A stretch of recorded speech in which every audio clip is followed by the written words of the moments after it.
Matagal nang tahimik ang bahay na 'to, simula nang mawala ang haligi ng pamilya.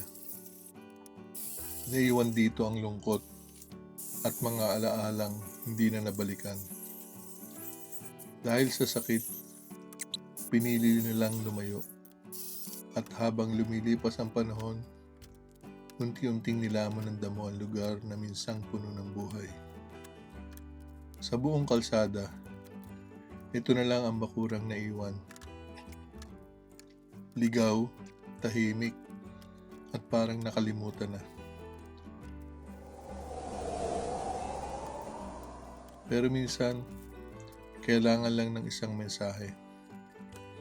Isang anak na umaasang maibalik kahit kaunting sigla ang tahanan nila. At ngayon, tapos na.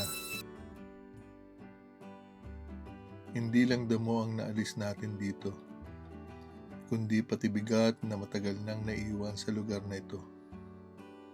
Sa bawat paglinis, hindi lang bakuran ang naayos, kundi alaala at pag-asa.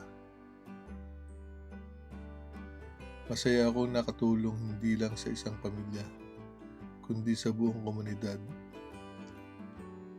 Iiwan ko ang lugar na to malinis, maayos, at may panibagong simula. At ako naman, hahanap ulit ng susunod na matutulungan. Dahil sa bawat damong pinuputol, may kwentong binibigyan ng bagong buhay.